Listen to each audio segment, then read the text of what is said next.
Lo que quiero hacer en esta tarde es estudiar o repasar con ustedes la profecía de Daniel 7 y la profecía de Apocalipsis 13. Y como yo sé que la mayoría de los que están aquí conocen la profecía de Daniel 7, solamente voy a hacer un repaso sin buscar los versículos de la Biblia para poder aprovechar el tiempo. Sin embargo, inmediatamente antes de comenzar vamos a pedir que Dios nos bendiga. Padre Celestial, al abrir tu palabra pedimos la presencia de tu Espíritu Santo. Ayúdanos a entender los tiempos en que estamos viviendo. Te damos gracias por escuchar nuestra oración, porque te lo pedimos en el nombre de Jesús. Amén. En el libro de Daniel, el capítulo 7, tenemos 4 bestias. ¿Recuerdan? 4 bestias. La primera bestia, ¿cuál es? Un león. ¿Qué reino es representado por el león? Babilonia, muy bien. Luego después hay un oso. ¿Qué reino representa el oso? Medo-Persia, muy bien. Luego en tercer lugar tenemos un leopardo. ¿Qué representa el leopardo? Grecia. Luego entonces tenemos una bestia terrible. En realidad la bestia terrible es un dragón, aunque no se usa en Daniel 7 la palabra dragón, vamos a encontrar que es un dragón. Se lo voy a comprobar bíblicamente. ¿Y qué representa ese dragón, la cuarta bestia? Roma. ¿Cuál Roma?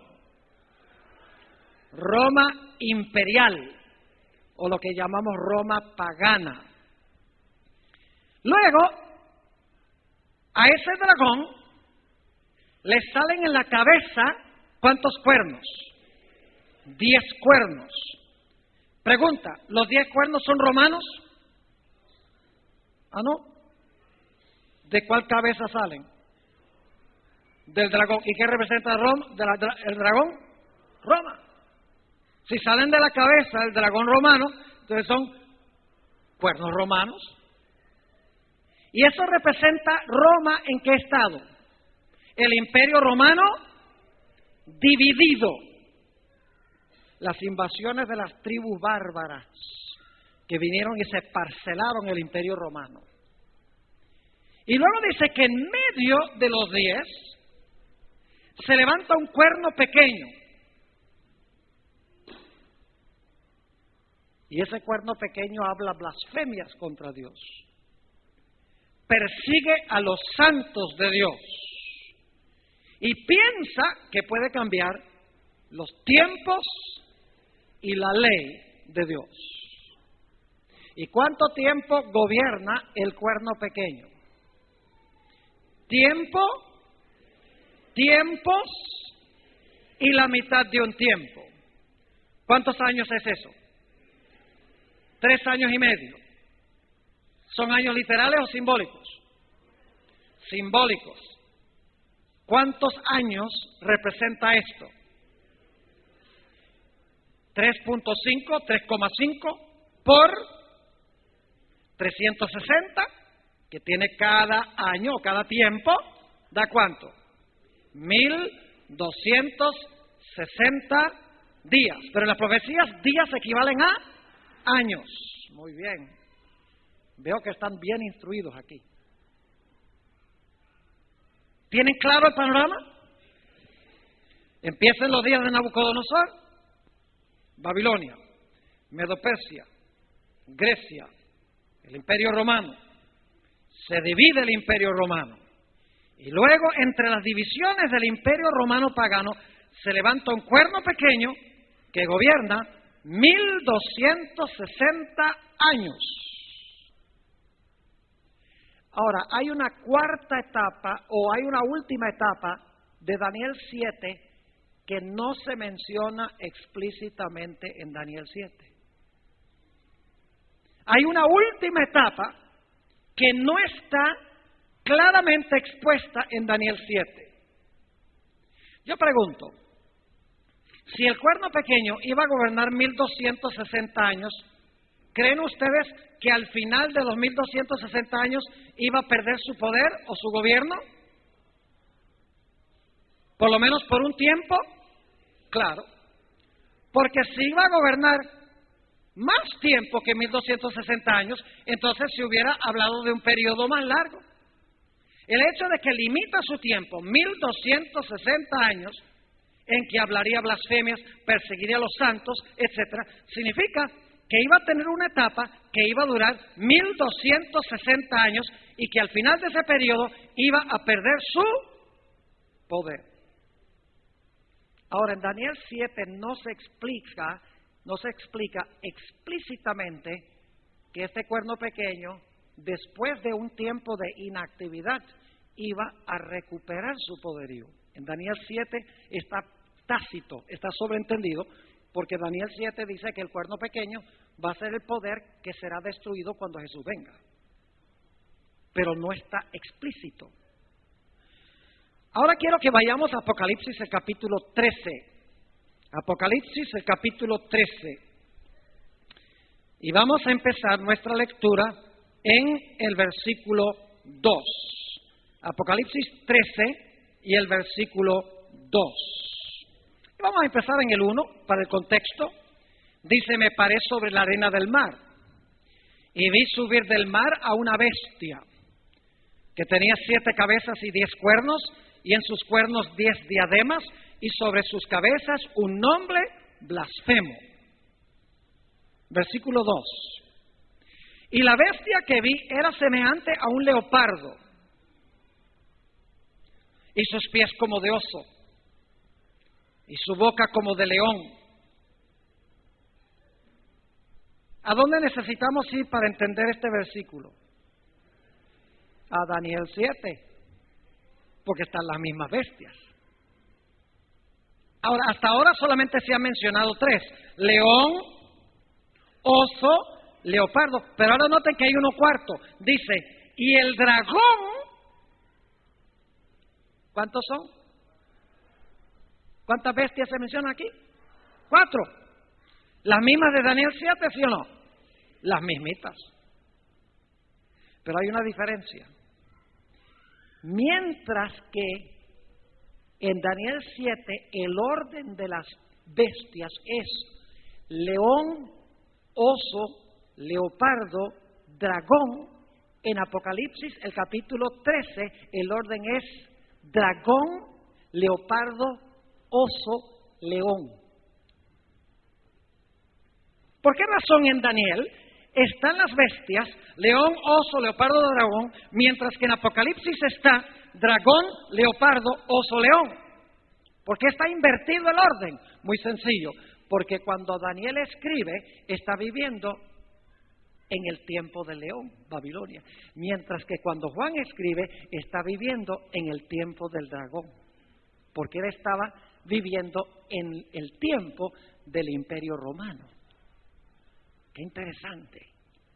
Es decir, Daniel está mirando hacia adelante y Juan está mirando hacia atrás. Ahora, este dragón, ¿qué representa? Dijimos en Daniel 7 que el dragón representa ¿qué imperio? Roma. ¿Se puede comprobar bíblicamente eso, que el dragón es Roma? Claro que sí. Vayan conmigo a Apocalipsis 12. Apocalipsis, el capítulo 12 y el versículo 1. Apareció en el cielo una gran señal, una mujer vestida de sol con la luna debajo de sus pies y sobre su cabeza una corona de 12 estrellas. Y estando encinta, es decir, estaba embarazada, clamaba con dolores de parto en la angustia del alumbramiento. ¿Quién es ese niño que estaba en el vientre de esta mujer? Vamos al versículo 5 para que ustedes vean quién es. Y ella dio a luz a un hijo varón, que regirá con vara de hierro a todas las naciones, y su hijo fue arrebatado para Dios y su trono. ¿Quién es ese hijo? Jesús.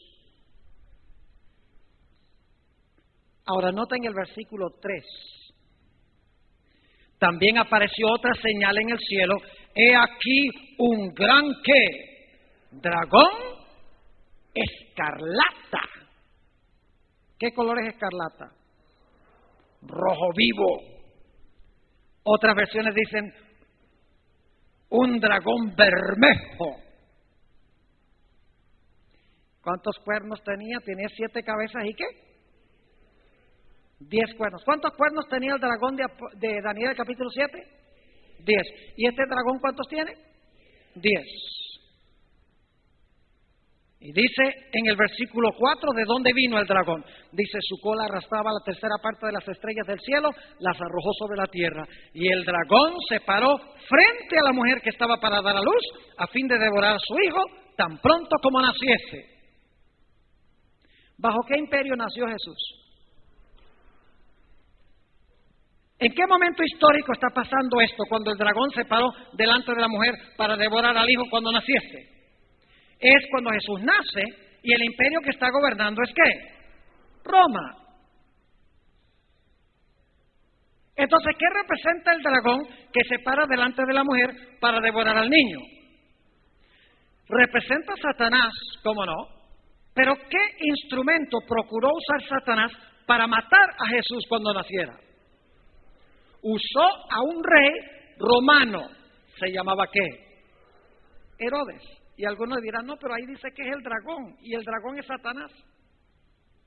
Sí, pero cuando vamos a Mateo, el capítulo 2 y el versículo 16, nos explica claramente que fue Herodes el que mandó a matar a todos los niños menores de 2 años, con la intención de matar a Jesús. Es decir, el dragón representa a Satanás, usando a Roma para tratar de matar a Jesús, el Mesías. El dragón, en otras palabras, es Roma usada por Satanás para tratar de matar a Jesús. Entonces el dragón representa a Roma. ¿Y cuántos cuernos tiene el dragón? 10. Ahora volvamos al capítulo 13. Ya hemos visto en el capítulo 13 que tenemos un león. ¿Cuál imperio? Babilonia. Un oso, ¿qué imperio? Medo-Persia. Un leopardo, ¿qué imperio? Grecia. Un dragón, ¿qué imperio? El que procuró matar a Jesús. Muy bien. ¿Y el dragón tiene cuántos cuernos? 10 en ambos contextos. Ahora noten Apocalipsis 13 y el versículo 2, y vamos a enfatizar la última parte del versículo. Dice, y la bestia que vi era semejante a un leopardo, sus pies como de oso, su boca como de león. Y ahora escuchen bien. El dragón le dio su poder y su trono y grande potestad. El dragón le da, ¿qué cosa? Su autoridad, su trono a la bestia. Ahora entonces tenemos este fenómeno. León, oso, leopardo, dragón, bestia. ¿Cuál era la secuencia de Daniel el capítulo 7? León, oso, leopardo, dragón y ¿qué? Cuerno pequeño. Aquí la secuencia es león, oso, leopardo, dragón y bestia. Es decir, la bestia es lo mismo que el cuerno pequeño. Ustedes son buenos alumnos y tienen la mente clara, aún con el calor. Ahora, quiero que noten cuánto tiempo gobierna la bestia. Vamos al versículo 5. También se le dio boca que hablaba grandes cosas y blasfemias. Pregunta, ¿el cuerno pequeño habló grandes palabras contra el Altísimo? Sí. ¿La bestia hace lo mismo? Claro que sí. También se le dio boca que hablaba grandes cosas y blasfemias. No leamos la última parte por ahora, vamos al versículo 7. Y se le permitió hacer guerra contra los santos y vencerlos. Pregunta, ¿el cuerno pequeño guerreó contra los santos y los vencía? Claro que sí. La bestia es lo mismo que el cuerno pequeño. Ahora, ¿cuánto tiempo fue que gobernó el cuerno pequeño? 1260 días. Tiempo es la mitad de un tiempo. Note lo que dice Apocalipsis 13 y el versículo 5 nuevamente. También se le dio boca que hablaba grandes cosas y blasfemias, y se le dio autoridad para actuar, ¿cuánto? 42 meses. Y usted dice, no ve, Pastor Borg, que no es el mismo poder, porque en Daniel dice, tiempo es la mitad de un tiempo. Aquí el tiempo es distinto, dice 42 meses. Pero es el mismo periodo con diferente terminología. ¿Saben ustedes que en la Biblia el mes bíblico tiene 30 días?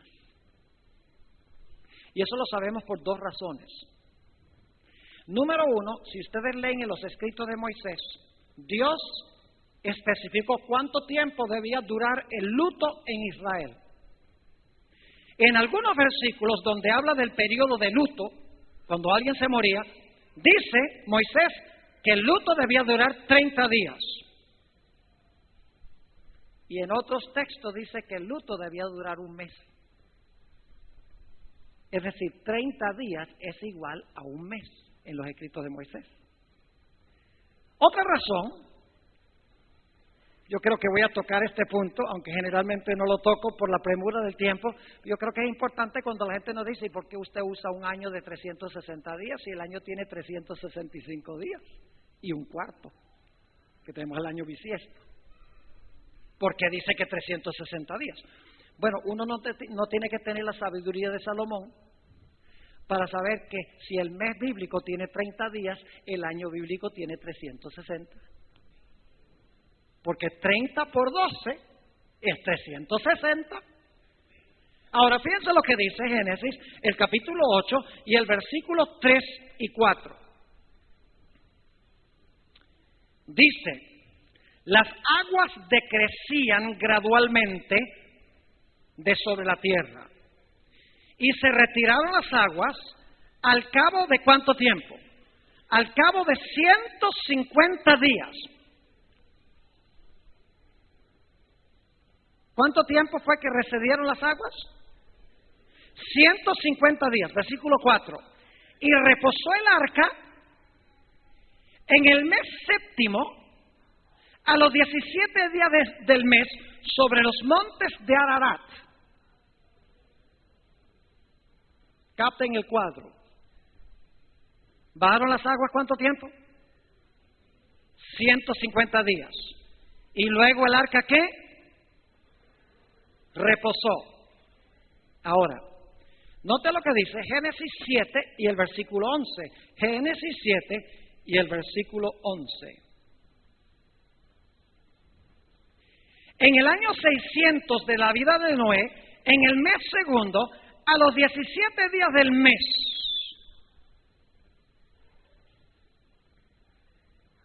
¿captaron el tiempo ahí? Otra vez. ¿En el año qué? 600. ¿Cuál mes? El segundo. ¿Cuál día? 17. Otra vez vamos al capítulo 8. Capítulo 8 y el versículo 4. Reposó el arca en el mes séptimo. ¿Cuántos meses hay entre el 2 y el 7? 5. A los 17 días del mes. ¿Mismo día que comenzó el diluvio? ¿Sí? ¿Mismo año? Sí. ¿Y cuánto tiempo hay entre el mes 2 y el mes 7?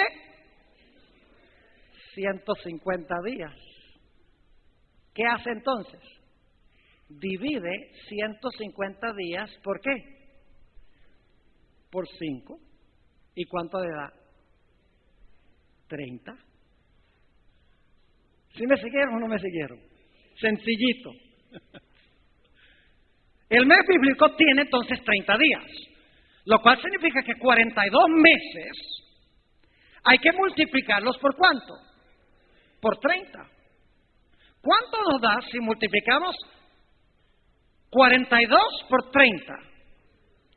1260 días. ¿Cuánto da si usted multiplica 3 años y medio por 360 días cada mes? Digo, cada año. 1260 días. Y por si acaso alguno todavía no cree, en Apocalipsis 12 dice que la mujer huyó al desierto por 1260 días. Los tres periodos son el mismo periodo, expresado en diferente terminología. Ahora volvamos otra vez a Apocalipsis 13. ¿Cuánto tiempo iba a gobernar la bestia?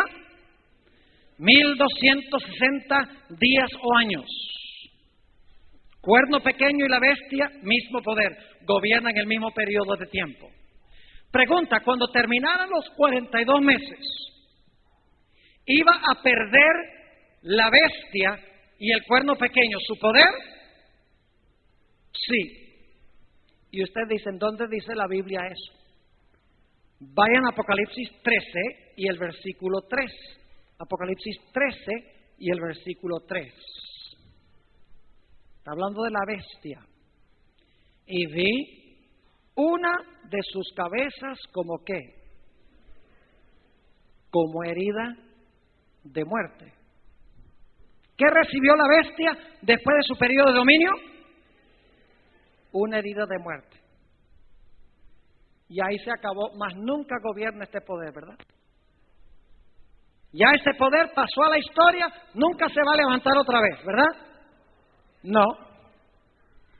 Porque el mismo versículo dice, vi una de sus cabezas como herida de muerte, pero su herida mortal fue sanada. Y se maravilló toda la tierra en pos de la bestia. ¿Qué pasó al terminar los 1260 años? La bestia recibió una ¿qué? Una herida mortal. Y por un tiempo queda decomisada. Pero después de un tiempo, la herida de muerte es ¿qué? Sanada. Y cuando se sana, se maravilla todo el mundo en pos de la bestia. Ahora quiero hacerles esta pregunta. ¿Qué fue, no quién, sino qué fue lo que le dio la herida mortal a la bestia? ¿Con qué se le dio la herida mortal a la bestia? ¿Con qué? Todavía no he escuchado la respuesta correcta. Sí.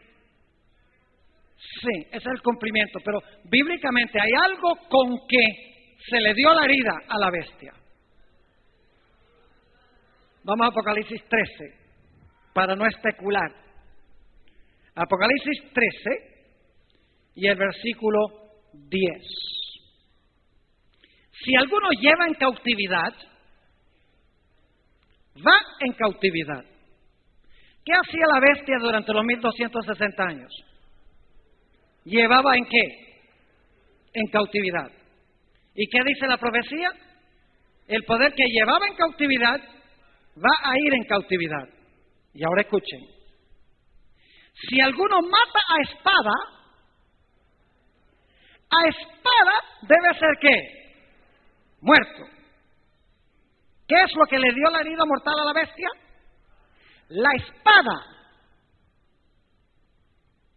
Algunos no están convencidos, ¿verdad que no? Así que vamos a leer otro versículo para que se den cuenta que fue la espada. Porque aquí dice, no, si alguien mata la espada, debe matarlo a la espada. Y no dice si la bestia mata a la espada. Ahí dice si alguien mata. Pues vamos a ver si fue la espada la que mató a la bestia. Note lo que dice el capítulo 13 y el versículo 14. Y está hablando de una segunda bestia aquí, pero quiero que noten la última parte del versículo. Dice, y engaña a los moradores de la tierra con las señales que se le ha permitido hacer en presencia de la bestia, mandando a los moradores de la tierra que le hagan imagen a la bestia que tiene la herida de espada y vivió. ¿A quién fue que hirieron con la espada? A la bestia. Muy bien. Fue la bestia entonces la que recibió la herida de la espada. Ahora pregunta, ¿qué es la espada? ¿Qué representa la espada que le dio la herida mortal a la bestia? ¿Qué representa la espada en la Biblia? La palabra de Dios. Yo sabía que iban a decir eso. Esa es la respuesta que siempre me dan. La espada es la palabra de Dios. Pero aquí la espada no puede representar la palabra de Dios. ¿Qué poder representa la bestia? ¿Qué poder histórico? ¿Roma qué? La bestia es Roma pagana.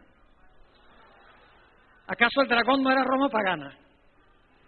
El dragón le dio su poder ¿a quién? A la bestia. El dragón le dio su poder al cuerno pequeño. ¿Qué representa el cuerno pequeño y la bestia? Representa otra Roma. Roma papal. El papado, que gobernó durante siglos durante la Edad Media. Y no se sienta nadie mal si alguien aquí pertenece a la iglesia católica o al papado. No se sienta mal. No estoy hablando de usted individualmente. La Biblia está hablando desde el sistema. Porque la Biblia dice que la mayoría del pueblo verdadero de Dios están allá. ¿Sabía usted que la mayoría del pueblo de Dios no están en la iglesia adventista, sino en la iglesia católica? ¿Qué, pastor? ¿Cómo va a decir eso? Si ese sistema es la bestia. Claro que es la bestia. Y por eso es que Dios le dice a su pueblo, salid de allá, pueblo mío. Dios no llamaría de allá a salir a su pueblo, al menos que tuviera pueblo. Por eso Dios te está revelando esto. Porque Él quiere, si tú estás allí y no sabes, somos responsables por lo que conocimos y rechazamos. El pecado está en el que sabe hacer lo bueno y no lo hace. Así que no se sienta aludido. Yo amo católicos, luteranos, presbiterianos, testigos de Jehová, mormones, los amo a todos. Pero no por eso significa que esos sistemas son sistemas de Dios. Que haya mucha gente sincera que ama a Dios allí, claro que sí. Hay gente que ama más a Dios en la iglesia católica que muchos adventistas, que son laodicenses y tibios. Y ustedes saben que la hermana White dice que la mayoría de los que están en la iglesia adventista van a terminar afuera. Y dice que sus lugares serán tomados por los que vengan de afuera adentro. Dios quiera que no sea uno de esos yo que salga, sino uno de los que se quede. Ahora usted dice, Pastor Bor, ¿por qué esto no puede representar? ¿Por qué la espada no representa la palabra de Dios? Es muy sencillo. Aquí dice, el que mata a espada, ¿qué hacía la bestia? ¿Qué hacía la bestia?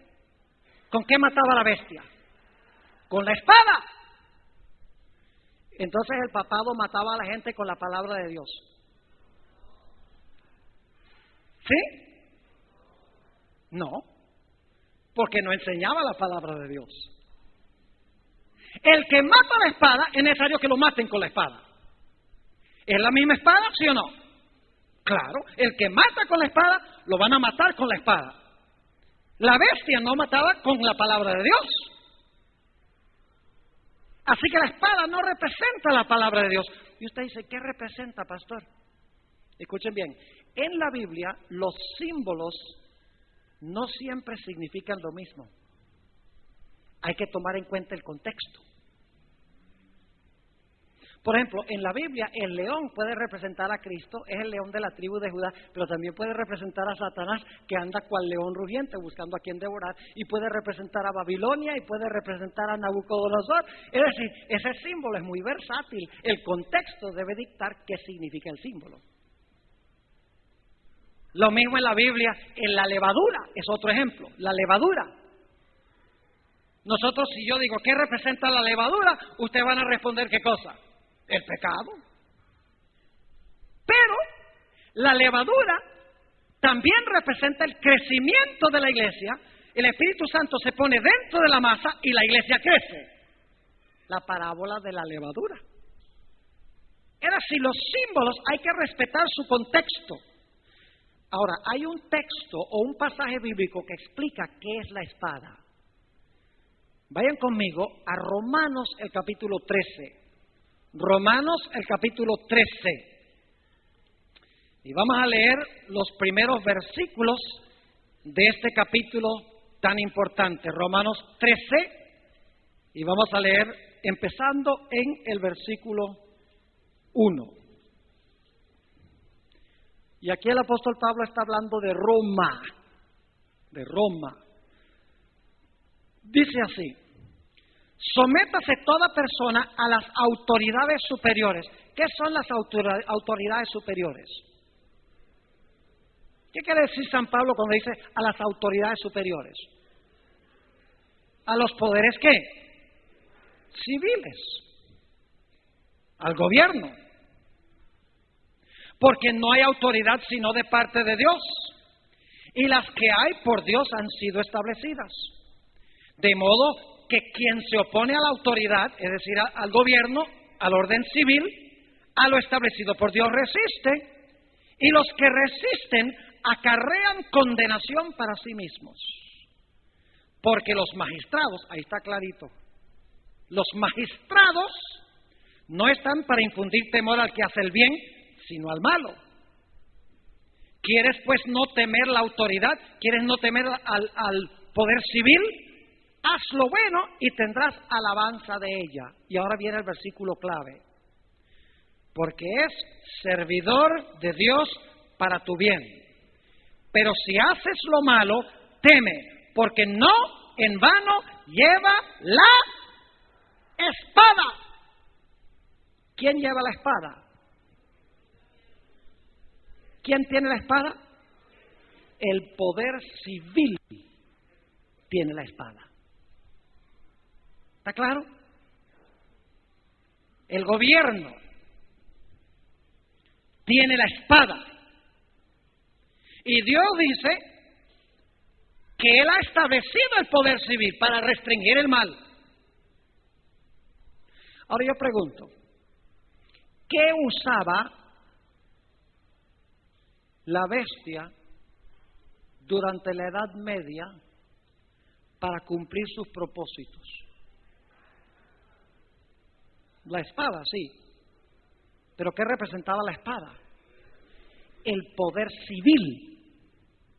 Es decir, unía la iglesia ¿con qué? Con el Estado. La iglesia usaba la espada que le pertenece al Estado para el Estado mantener el orden. La iglesia agarraba la espada y con la espada del Estado hacía que se cumpliera lo que decía la iglesia. ¿Están conmigo o no están conmigo? Y fíjense que no tenemos, lo único que tenemos que abrir abrir un libro de historia de la Edad Media. ¿Cuántos han oído hablar del Santo Oficio de la Inquisición? Era un oficio, pero de santo no tenía nada. ¿Saben qué hacía la Inquisición? La iglesia traía a alguien que se le acusaba de ser hereje. Le hacían la inquisición. Lo examinaban.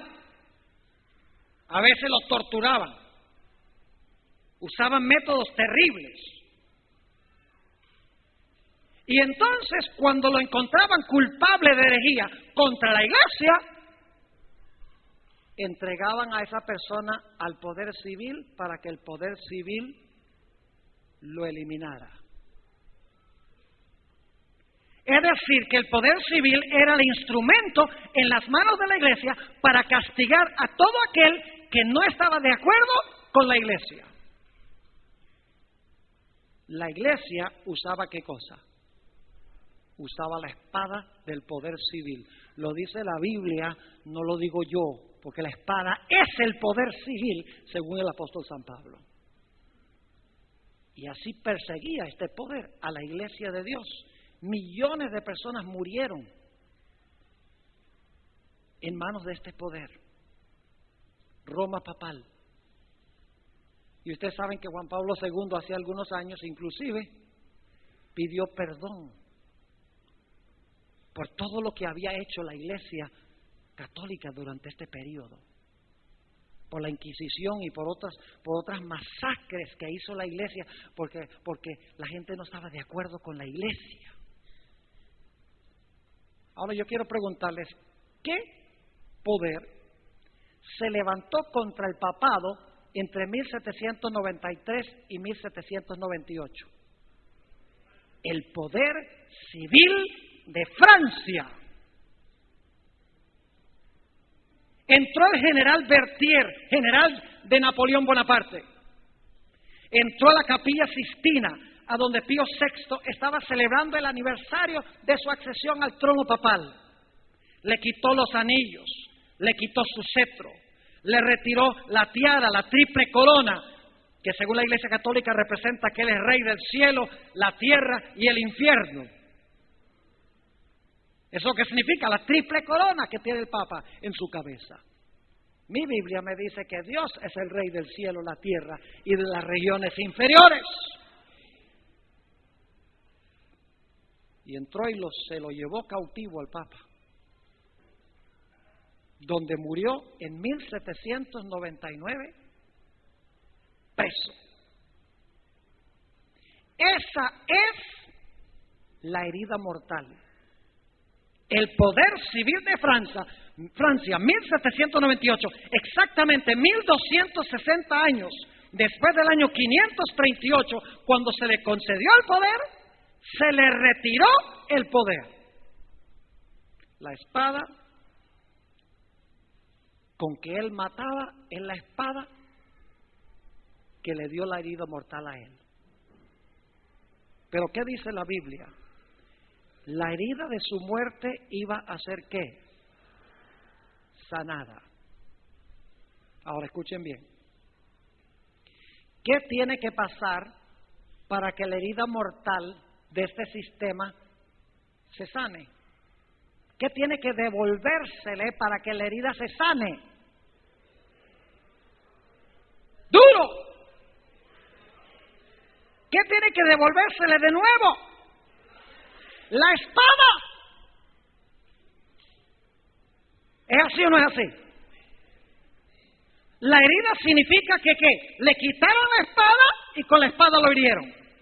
Para que se sane su herida, tiene que recuperar de nuevo ¿qué cosa? La espada para poder perseguir.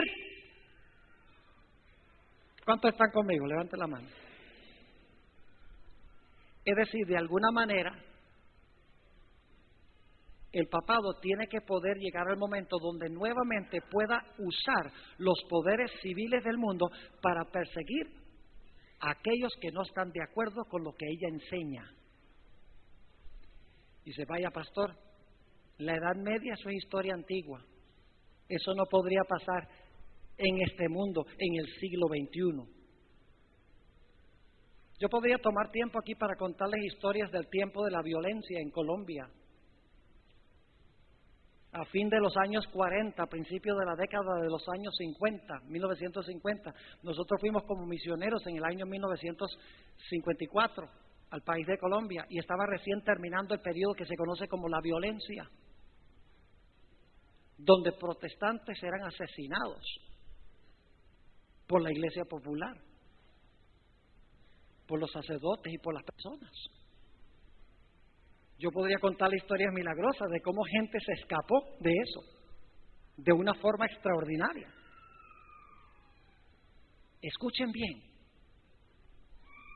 cualquier iglesia que use el poder civil o esté unido con el poder civil es un poder. Y quiero decir esto con decisión, pero con respeto, es un poder que es usado por Satanás.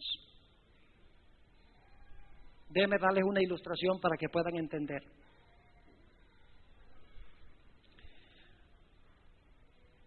Esto es muy interesante. Vamos a los días de Jesús, cuando Jesús fue juzgado. Jesús fue llevado ante Pilato.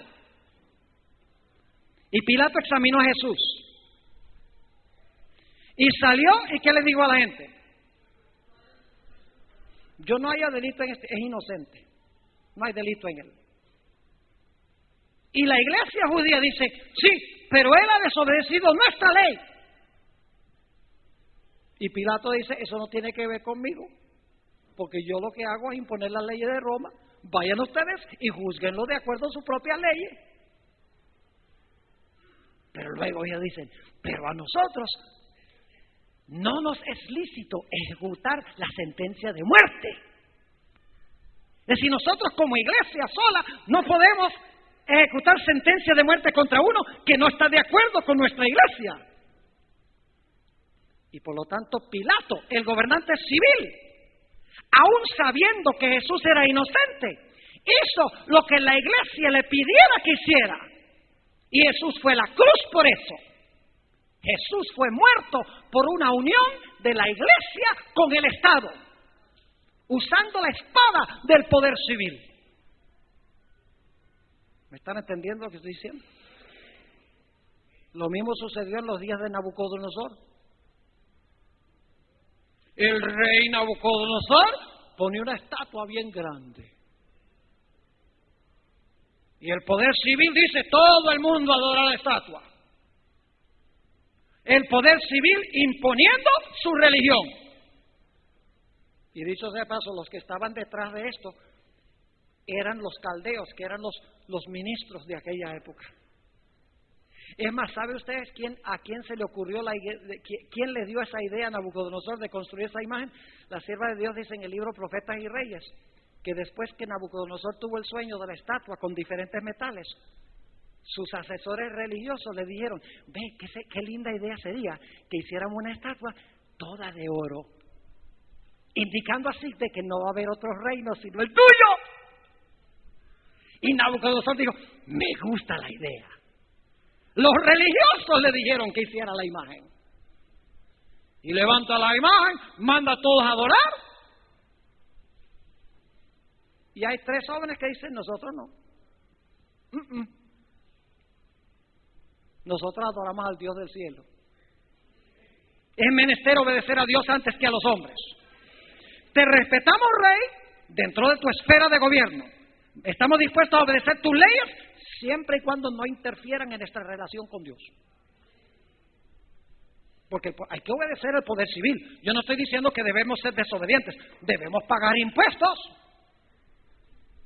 Jesús dijo, dad pues a César lo que es de César. Es decir, que si no pagamos un impuesto completo, estamos desobedeciendo a Jesús. No le hagamos trampa al gobierno.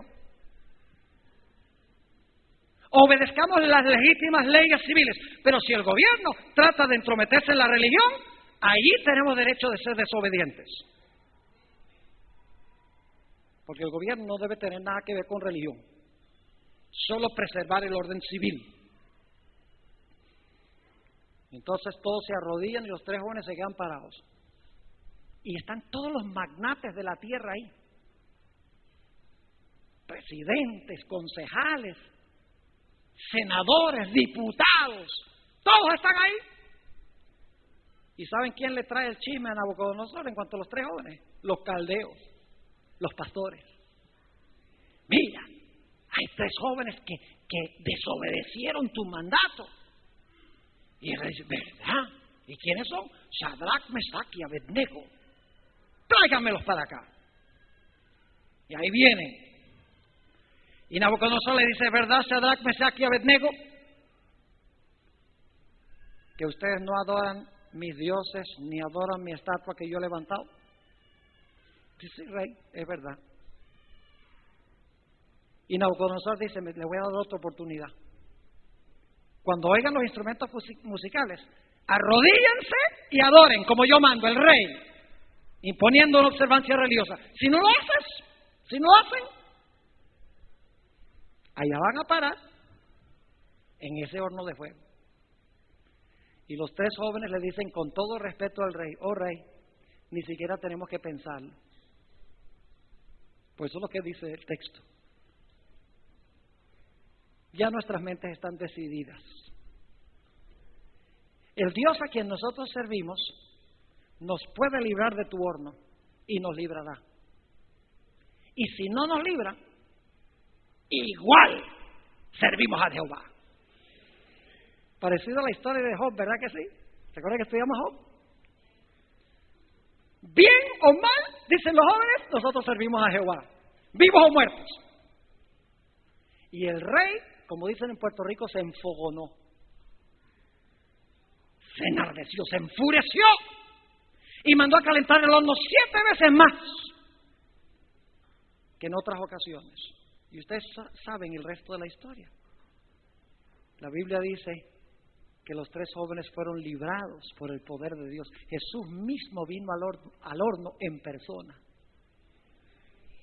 Ese es Miguel. El arcángel Miguel vino a estar con ellos. Y dice, ¿cómo sabe eso, pastor? Si ustedes leen con cuidado Daniel 3, van a encontrar que cuando Nabucodonosor ve el cuarto personaje, dice, el cuarto se parece al Hijo de Dios. Pero luego al final del capítulo, dice Nabucodonosor, Dios envió a su ángel para liberar a sus siervos. El Hijo de Dios era el ángel. Qué interesante. Y nosotros no somos como los testigos de Jehová, que creemos que Miguel fue la primera criatura de Dios. Creemos que Miguel es eterno Dios. Es Jesús antes de su encarnación. Jesús no tuvo comienzo, ni tendrá fin. ¿Recuerda la historia de Daniel, el capítulo 6? Donde nuevamente vienen los príncipes y le dicen al rey, mira, da un decreto de que nadie puede adorar a otro Dios, ni orar a nadie, a ningún otro Dios, sino pedirle al rey por 30 días. Es que la idea no es el rey. Es decir, no dejes que nadie ore como Dios manda. Da un decreto prohibiendo la oración. El rey no tenía derecho de hacer eso. Se estaba metiendo en asuntos religiosos. La oración tiene que ver conmigo y Dios, no con el gobierno. Y ustedes conocen cómo se desenvuelve la historia. La unión de iglesia y Estado llevó a Daniel a ser echado ¿dónde? Al foso de los leones. Y cuando estaba en el foso de los leones vino el ángel de Jehová y cerró las bocas de los leones. Y Daniel estaba sentado allí en el foso de los leones toda la noche. Y la próxima mañana viene el rey Darío. ¡Oh, Daniel! El Dios a quien tú sirves, a quien obedeces por encima de todo gobernante de la tierra que trata de imponer lo que no debe imponer, ¿ha podido librarte de la boca de los leones? Y se oye la voz de Daniel, sí, oh rey. Mi Dios vino y cerró la boca de los leones y les estaba pasando la mano toda la noche, como a los gaticos. No dice eso. Y luego dice la Biblia que el rey Darío mandó a sacar a Daniel del foso de los leones. Y algunos dirían, pero es que los leones no tenían hambre. Que no tenían hambre. Dice la Biblia que no habían llegado al suelo los príncipes que prepararon el complot cuando los leones ya se estaban dando el banquete del siglo. El punto es que cuando la iglesia se une con el Estado, hay siempre persecución. Siempre, invariablemente, persecución. Y la única iglesia cristiana que yo conozco en el mundo hoy en día, que es una iglesia y también un Estado, es la iglesia católica. La iglesia adventista es solo una iglesia. La presbiteriana es solo iglesia. La luterana es sola iglesia. Pero la iglesia romana tiene nuncios, es decir, embajadores en los diferentes países del mundo. El Papa es un jefe de Estado, además de ser jefe de la iglesia. Y la Biblia dice que la herida mortal de este sistema se va ¿a qué? Se va a sanar. Y cuando murió Juan Pablo II, yo vi a 3 expresidentes de los Estados Unidos arrodillados delante del féretro de Juan Pablo II. Yo dije, esta profecía está muy rápidamente cumpliéndose. Ahora, el tiempo se fue. No, todavía tenemos 15 minutos. ¿Terminamos aquí? ¿No? Ok. Sí. Sí, porque aquí somos democráticos. Si ustedes quieren terminar, terminamos. Ahora esta es la pregunta. ¿Qué poder le va a devolver la espada al papado? ¿Alguien quiere levantar la mano y decirme qué poder del mundo le va a devolver la espada al papado? Ahí atrás. ¡Oh, los Estados Unidos! ¿Cuántos están de acuerdo? Algunos tienen miedo, dicen, no, pastor, vos nos va a tirar una curva aquí. No teman, levante la mano, porque yo creo lo mismo que dice el hermano. Lo dice Apocalipsis 13, donde se levanta una segunda bestia. Y fíjense que se levanta de la tierra. La primera bestia se levantó del mar. Es decir, son dos poderes distintos. Uno se levanta de la tierra y el otro se levanta del mar. Y si leen Apocalipsis 13, 11 en adelante, van a encontrar que esta segunda bestia hace una imagen de la primera bestia y le devuelve la espada a la primera bestia. Ahora les voy a decir algo que espero no sacuda la fe de nadie. Generalmente como adventistas hemos dicho que la herida mortal se sanó ¿en qué fecha? ¿En qué fecha? ¿Quién quiere levantar la mano? Porque oigo mucho murmullo. ¿En qué fecha? Ahí atrás. Duro. 1929. ¿Cuántos han oído eso? Que la herida se sanó en 1929. Levanten la mano, los que han escuchado eso. La herida mortal no se sanó en 1929. ¿Quién le devolvió el Estado del Vaticano al papado? ¿Qué nación le devolvió el Estado del Vaticano a la Iglesia Católica? Italia. Pero según la Biblia, ¿quién iba a sanar la herida de la bestia? Los Estados Unidos. Es decir, 1929 no sanó la herida mortal de la bestia, porque Apocalipsis dice que la herida mortal es sanada por los Estados Unidos, mientras que en 1929 fue Italia la que le devolvió el Estado del Vaticano al papado. Yo pregunto, cuando recibió el papado de regreso otra vez el Estado papal, ¿enseguida empezó a perseguir? ¿Puso la ley dominical? ¿Se maravilló todo el mundo en pos de la bestia? No. Según la Biblia, la herida mortal se va a sanar cuando los Estados Unidos le devuelva al papado lo que el papado perdió durante los 1200, después al concluir los 1260 años. Ahora vayan conmigo a Apocalipsis 13 y vamos a notar algunas cosas interesantes del versículo 11. 13:11. Después que la primera bestia recibe su ¿qué? El versículo anterior habla de la herida mortal. Después vi otra bestia que subía de la tierra, y ahora viene la parte clave. Y tenía 2 cuernos semejantes a los de un cordero. Más hablaba como un dragón. ¿Qué representa el cordero en la Biblia? A Jesús. Es decir, este es un poder ¿qué? Cristiano. ¿Vamos bien? Ahora, ¿qué representan los 2 cuernos? ¿Qué representan cuernos en la Biblia? Cuernos representan divisiones de reinos o representa reinos. Vamos a Daniel 8 para que lo vean. Daniel 8. Daniel el capítulo 8. Recuerdan que ahí hay un carnero, ¿verdad que sí? ¿Cuántos cuernos tiene el carnero? 2. ¿Qué representan esos 2 cuernos de ese carnero? versículo 20. Daniel 8:20. En cuanto al carnero que viste, que tenía 2 cuernos, estos son los que, los reyes de Media y de Persia.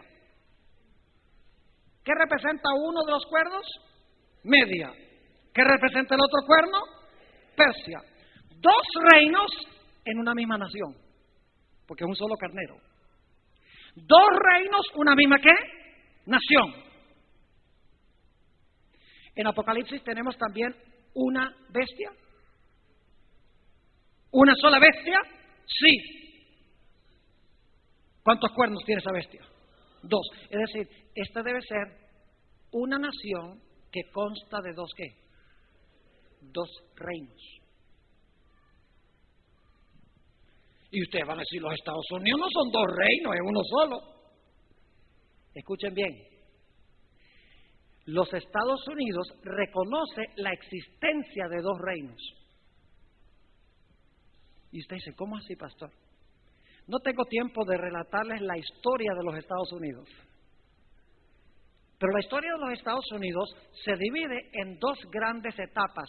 La etapa colonial y la etapa constitucional.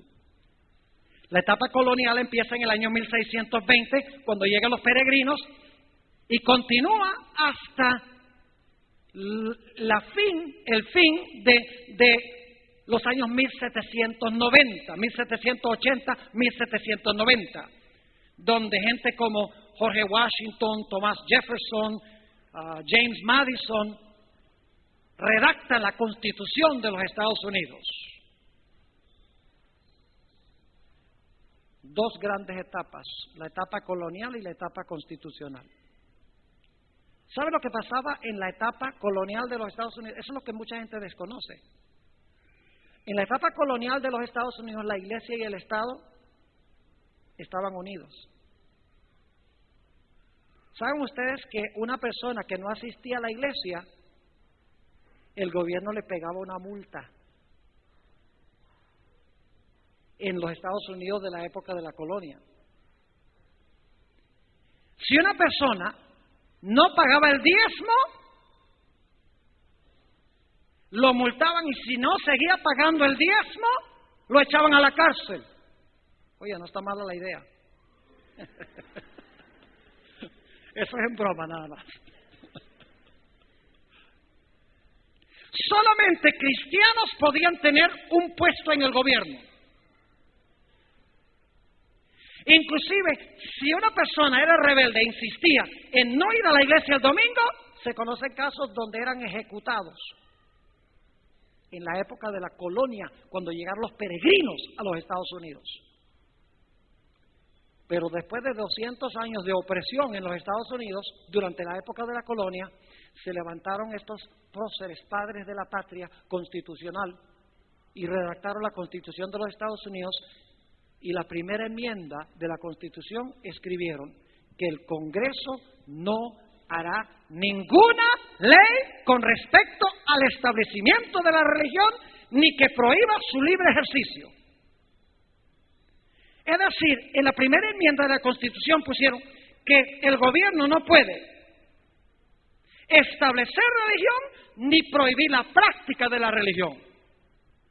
Es decir, el Estado no puede decir adora el domingo, ni puede decir tú no puedes adorar el sábado, porque el Estado está para gobernar como Estado. Ese es un reino, el poder civil, y el otro reino que es la iglesia. Yo pregunto, ¿la iglesia es un reino también? ¿La iglesia es un reino? Sí. Jesús dijo, dad pues a César lo que es de César. ¿Cuál reino es ese? El civil. Y a Dios lo que es de Dios. ¿Cuál reino es ese? La iglesia. ¿De acuerdo? Jesús dijo, mi reino no es de este mundo. Jesús le dice a Pilato, Dios te puso a gobernar. Si no, Dios no te hubiera puesto a gobernar aquí, tú no me podrías hacer nada. ¿Reconoció Jesús que Pilato tenía un reino legítimo? Sí, pero dice, hay otro reino que es el mío, que no es de acá. ¿Cuántos reinos? 2. Pero que debían estar, ¿qué? Separados. 2 principios divinos. 2 reinos en esta bestia. El poder civil y el poder religioso, pero no juntos, sino separados. Y el secreto del poder y la prosperidad de los Estados Unidos radica en estos 2 principios. La sierva de Dios dice que cuando los Estados Unidos repudie estos 2 principios, llevará a la apostasía nacional, y la apostasía nacional llevará a la ruina nacional. Y dice aquí que tenía 2 cuernos como de cordero, iba a reconocer estos 2 reinos separados uno del otro, mas hablaba como un ¿qué? Como un dragón. Pregunta: ¿se quiebran los 2 cuernos y luego habla como dragón? ¿O habla como dragón mientras todavía tiene los 2 cuernos? Tiene los 2 cuernos y habla como ¿qué? Dragón. Es decir, que si los Estados Unidos creen la separación de la iglesia y el Estado, va a llegar un momento en que no necesariamente va a cambiar la Constitución, sino que va a hacer ¿qué cosa? ¿La va a ignorar? ¿O va a declarar constitucional lo que no es constitucional? Y va a imponer una ley civil de observar el domingo como día de reposo. Al mismo tiempo que tiene la primera enmienda de la Constitución, porque esa primera enmienda no se va a eliminar. ¿Sabe usted que la primera enmienda dice que el Estado no puede imponer religión ni puede prohibir religión? Y luego, la última parte de la primera enmienda dice, garantiza los derechos civiles. Dice que la persona tiene libertad de expresión, libertad de reunirse pacíficamente, libertad para pedirle al gobierno que le rectifique las injusticias. Es decir, la primera enmienda de la Constitución de los Estados Unidos garantiza libertad civil y libertad religiosa. Estado funcionando como Estado e iglesia funcionando como iglesia. Yo pregunto, ¿va a llegar el momento en que los Estados Unidos va a unir estos 2 reinos? Tristemente sí. Porque dice que esta segunda bestia va a ser una imagen de la primera bestia. Va a ser una imagen del poder papal. ¿Qué es una imagen? Es una semejanza. Significa que es parecida. Ahora, la primera bestia que hacía, ¿unía qué cosa? La iglesia con el Estado. Si esta bestia va a ser una imagen de la primera bestia, significa que esta bestia, esta segunda, va a hacer ¿qué cosa? Va a unir la iglesia con el Estado. Y mis hermanos y hermanas, estamos viendo hoy en día en los Estados Unidos lo que yo creo ser los inicios de este asunto. ¿Saben que el presidente George Bush ganó 2 veces por el voto de los evangélicos unidos con los católicos? Eso está documentado. Si no hubiera sido por los evangélicos y los católicos juntos, nunca hubiera ganado. Pero ellos dijeron, queremos poner a un hombre ahí que sea cristiano, que sea piadoso, vote todo el mundo por George Bush. La iglesia influyendo sobre el Estado.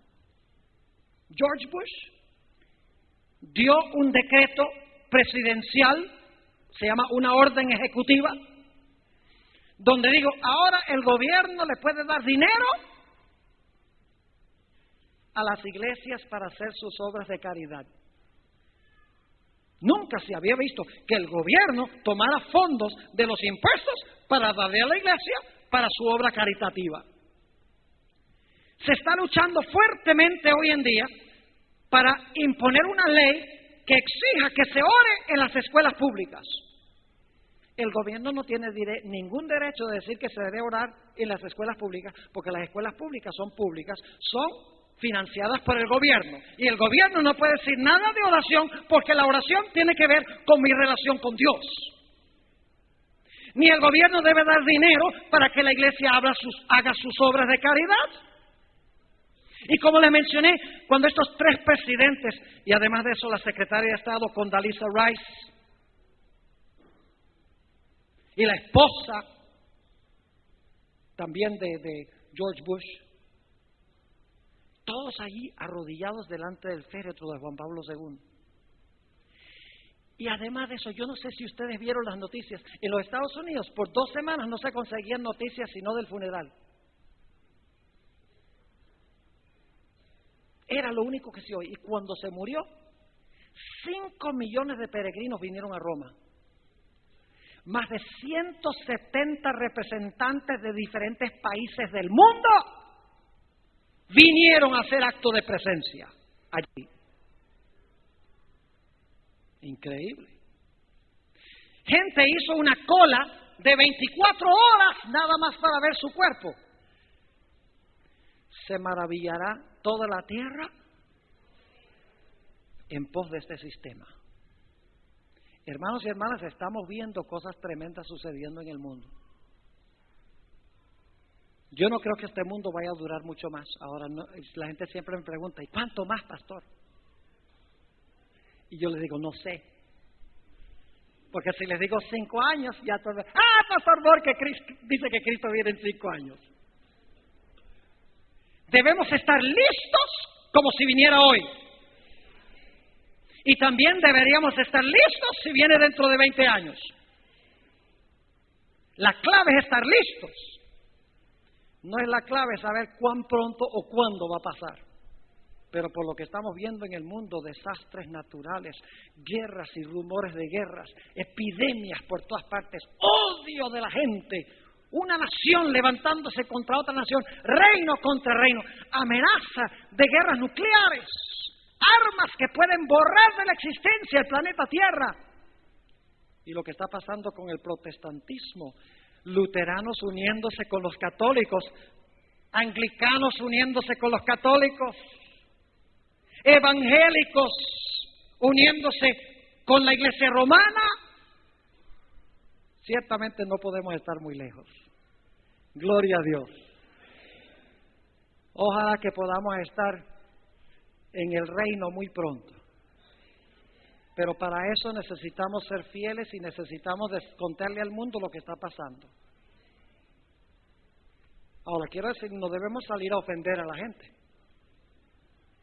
Yo no he dicho lo que he dicho esta tarde para ofender a la gente. Es para que quitemos una venda de los ojos y veamos claramente lo que está pasando en el mundo a la luz de la profecía.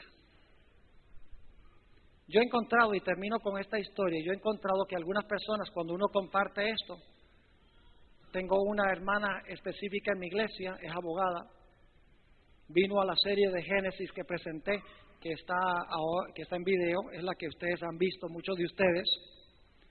Cuando yo presenté el tema sobre el papado, se enfureció, porque había crecido en una escuela de monjas. ¡No vuelvo! Pasó varios meses sin venir a la iglesia. Yo no supe que estaba enojada, sino hasta mucho después. Pero después de varios meses, regresó a la iglesia. Y la saludé y le hablé y me contó la historia. Me dijo, pastor, yo no he estado en la iglesia durante varios meses, pues estaba enojada con usted. Le vaya, ojalá me lo hubiera dicho para que no pasara tanto enojo. Podríamos haberlo arreglado. Pero menos mal que me lo contó. Le dije, ¿por qué estaba enojada conmigo? ¿Qué le hice? ¿La miré feo? Me dijo, no.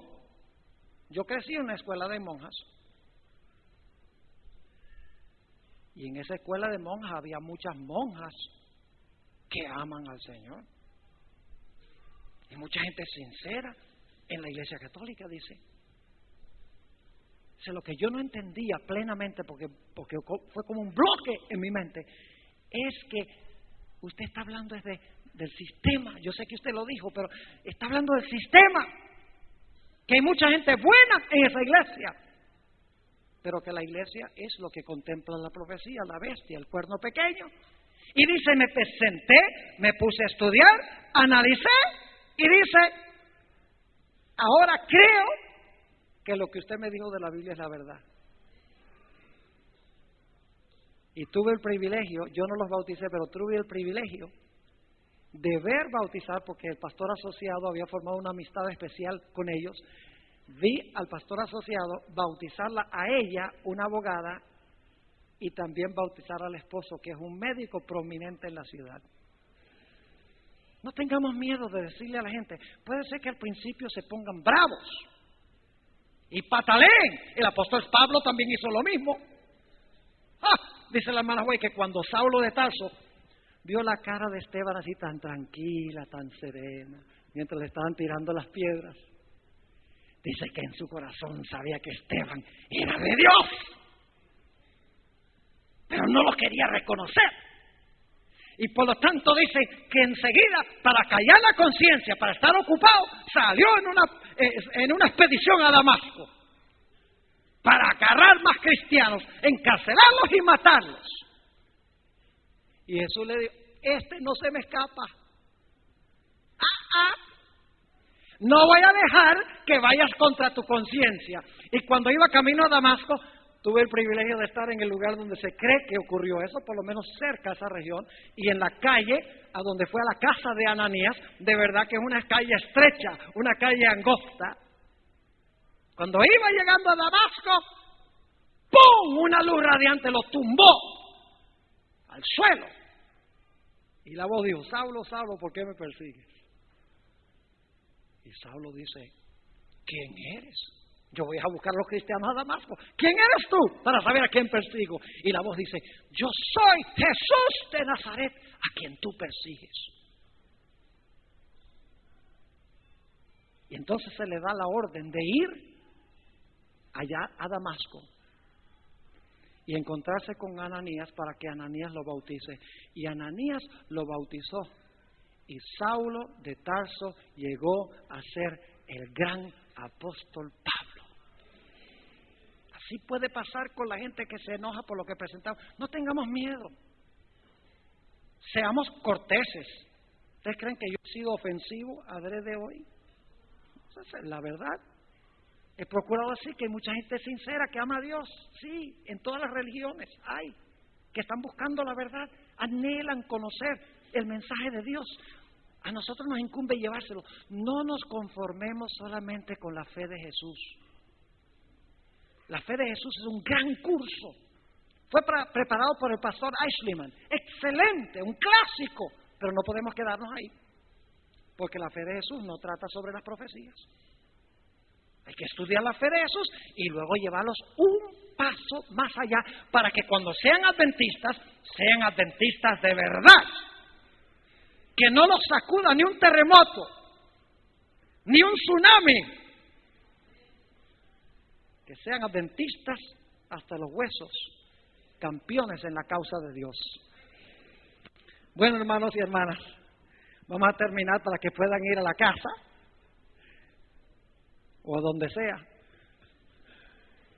antes de la reunión de las 6. Oremos. Padre Celestial, te damos gracias por la claridad de tu palabra. Te damos gracias, Padre, que tú has dado este gran mensaje a la iglesia adventista. ¡Qué glorioso! Es fuerte, sí. Puede ofender posiblemente a algunos. No es tu intención ofender, es tu intención sacudir a la gente para que piense en las cosas como son y no como aparentan ser. Padre, te damos gracias por el privilegio que hemos tenido de estudiar tu palabra. Pedimos, Señor, que no regrese a ti vacía.